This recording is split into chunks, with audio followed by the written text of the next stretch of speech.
Bonjour et bienvenue dans Astuces Microsoft Office. Je m'appelle Geoffroy Lissa et dans cette vidéo, je vais vous présenter deux notions sous Excel. Il s'agit de la liste déroulante et de la barre de données. Et pour ces deux notions, j'ai réalisé ce petit tableau qui est à l'écran. Un tableau qui montre différentes missions. Ici, nous avons 10 missions de A jusqu'à J. Et le niveau d'avancement. Sur les niveaux d'avancement, nous avons une liste déroulante qui nous permet de sélectionner si la mission n'est pas encore commencée, si elle est en cours, presque terminée ou terminée. Donc, vous avez la possibilité d'effectuer un changement dans le niveau d'avancement. Donc, si la mission n'est pas encore commencée, il suffit juste de dire qu'elle n'est pas encore commencée et vous n'avez pas de barre de progression. Si la mission elle a déjà commencé, elle est en cours, vous allez sélectionner en cours si elle est presque terminée ou terminée. Donc, et la barre de données aussi varie en fonction de la sélection. Maintenant, nous allons voir comment mettre en place ce petit tableau. Alors, je vais créer un nouveau fichier. Je fais CTRL-N pour avoir un autre fichier. Et je vais mettre mission. Donc, on va mettre mission. Nous avons 10 missions de A jusqu'à J. Et J. Le niveau d'avancement.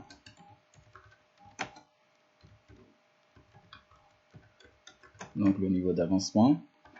Pour le niveau d'avancement, nous allons mettre en place une liste déroulante. Et pour la liste déroulante, nous avons besoin de 4 options, les 4 options qu'on a définies. Donc, je vais me positionner à l'extérieur du tableau et je vais mettre les options. Nous n'avons pas commencé, donc la mission n'est pas encore commencée. Nous avons la mission est en cours. Après, nous avons la mission, elle est presque terminée. Elle est presque terminée et après nous avons la mission qui est totalement terminée. Ça fait les 4 options. Maintenant, je vais me positionner juste en bas du titre niveau d'avancement, donc dans une cellule qui doit accueillir une liste déroulante. Donc ici, la cellule B2 par exemple. Je vais au niveau de la barre des outils. Dans l'onglet Données, vous avez l'icône de la validation des données. Vous choisissez Validation des données. Ça vous demande l'option de validation des données. Au niveau d'autoriser, on va prendre la liste. Donc, on veut une liste déroulante. Ça nous demande la source. On a déjà défini notre source, donc on va charger la source. Il suffit juste de sélectionner les 4 options qu'on a définies et après, on valide. Ici, on voit qu'on a une petite flèche qui nous donne la possibilité de choisir une option. Donc, nous pouvons choisir pas commencer, comme nous pouvons choisir terminer. Maintenant, nous allons replier la liste déroulante au niveau de chaque mission, donc jusqu'à la mission numéro J. Il suffit juste de se positionner en bas à droite sur la première cellule des options de niveau d'avancement et tirer jusqu'à l'option J. On va vérifier. Au niveau de chaque option, vous avez la possibilité de changer. Donc, on peut prendre en cours, on peut prendre terminé, comme on peut prendre pas commencer. Maintenant qu'on a fini avec le niveau d'avancement, nous allons passer à la barre de données. Pour la barre de données, nous allons affecter un pourcentage à chaque option. Si la mission n'est pas encore commencée, on va mettre 0. Si la mission elle est déjà commencée, elle est en cours, on va mettre 0,3 qui représente 30%, presque terminé 0,6 qui représente 60%. Si c'est terminé, on va mettre 1 qui représente 100%. Et je vais me positionner ici, juste devant une option, la première option, et je vais mettre une formule conditionnelle. Et la formule conditionnelle, je vais commencer par si.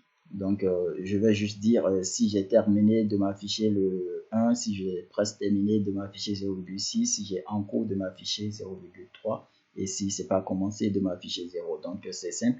Je commence par égal comme toute formule. Si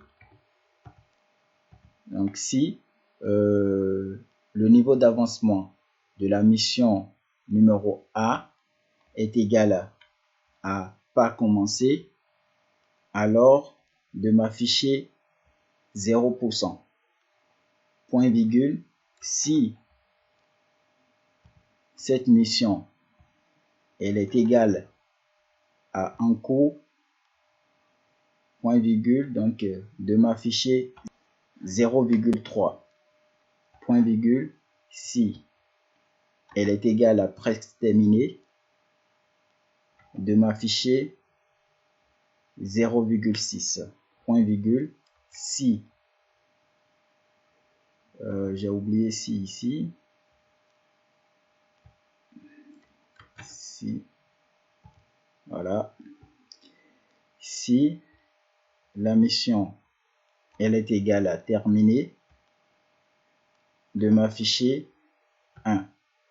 Alors je vais fermer les parenthèses. Une chose qu'on peut ajouter quand même, si je ferme les parenthèses et après on n'a pas d'option, si la cellule elle est vide, ça va m'afficher faux. Donc il n'a pas trouvé le résultat affiché, donc ça va mettre faux. Donc nous on peut quand même dire, si tu ne trouves pas tout ça, donc sinon on va mettre des guillemets vides pour dire tu n'affiches rien. Donc on va fermer les parenthèses, je pense qu'on a 4 parenthèses à fermer.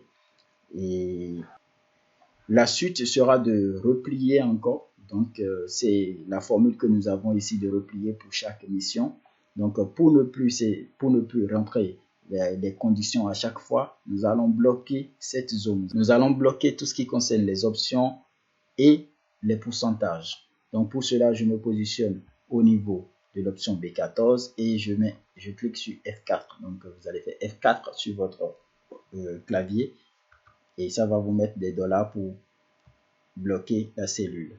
Donc C4 aussi on va bloquer, B15, C15, de la même façon B16, C16, B17 aussi et C17.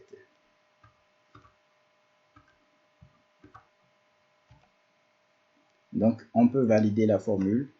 Ici c'est terminé, donc ça me met 1 et je peux replier jusqu'à la fin et j'ai 1, 1 et 0 des fois. Donc on va changer un peu pour voir comment ça marche. Je mets presque terminé, oui c'est bon. Je mets un coup ici, ok ça marche. Pas commencé, donc je dois avoir 0. C'est très bien. Donc pour la suite, nous allons déplacer les options avec des pourcentages. Donc je sélectionne cette zone et je vais couper la zone. Donc je mets CTRL X, je crée une autre feuille, je colle les données sélectionnées là-dessus. Je peux changer le nom de la feuille pour mettre ne pas toucher, ne pas toucher. Voilà. Donc c'est un message pour toute personne qui viendra consulter votre fichier pour qu'il ne change pas vos données. On peut aller un peu plus loin pour masquer quand même. Donc on peut masquer notre onglet. On peut aussi bloquer les données même avec des codes d'accès. Donc une autre personne qui n'a pas le code ne peut pas les changer. Mais on va se contenter de masquer pour le moment. Donc on masque. Ici on va vérifier si ça continue toujours d'alimenter notre feuille numéro 1. Donc ça continue toujours de fonctionner, de bien fonctionner d'ailleurs. Donc tout est bon. On a 0,6 là. Maintenant ici je vais mettre 1.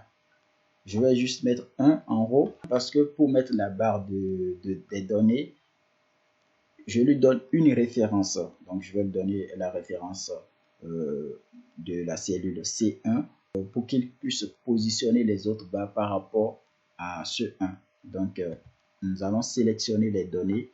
On revient toujours dans accueil. Les données sont en standard, donc on va les remettre en pourcentage pour avoir des données en pourcentage.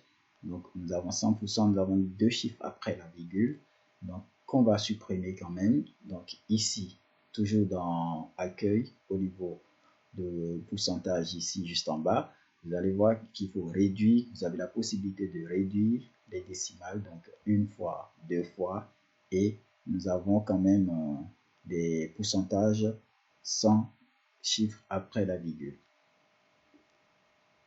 Nous allons sélectionner les données. On reste toujours dans accueil. Au niveau de mise en forme conditionnelle, vous avez la barre de données. Donc vous pouvez sélectionner la couleur que vous voulez. Ici nous allons rester sur cette couleur bleue. Je sélectionne. Je reviens toujours sur les mises en forme. Je viens au niveau de gérer les règles. Je modifie la règle. Et au niveau du style de la mise en forme, vous avez quand même à cocher afficher la barre uniquement. Donc nous allons sélectionner afficher la barre uniquement qu'on va valider. Après validation, on constate que les chiffres sont partis et on a uniquement notre barre de progression. Donc je peux élargir un peu la colonne pour avoir des barres un peu plus longues. Donc ici nous n'avons pas commencé, donc c'est pourquoi on n'a pas de barre de progression. Je peux mettre en cours et ça se positionne comme ça. Je mets terminé, donc ça met 100%. Maintenant nous allons modifier la première. Cette première nous allons la modifier. On revient toujours ici, on revient sur notre barre de données, on va sélectionner une autre couleur carrément. Je sélectionne, je reste toujours sur la sélection, je reviens sur la mise en forme conditionnelle, je fais gérer les règles. Vous voyez, on a deux différentes couleurs. Je sélectionne la première, je modifie les règles, je sélectionne afficher la barre uniquement pour faire partie des 100%. Je viens au niveau de la couleur du remplissage, je sélectionne la couleur blanche. Je viens au niveau de la couleur bordure, je sélectionne la couleur blanche et je valide. Et puis je valide. Ici, vous n'avez plus l'affichage. La barre, elle est là, mais quand même, elle est en couleur blanche. Donc, ça se fond dans la couleur blanche de la feuille Excel. Du coup, on ne la voit plus. Et maintenant, nous sommes à la fin de notre représentation. On va faire des mises en forme. Donc, on va essayer de faire une mise en forme classique. Je sélectionne tout, je centre, je fais centrer pour que ça soit plus joli. J'augmente la taille à 14 peut-être. 14.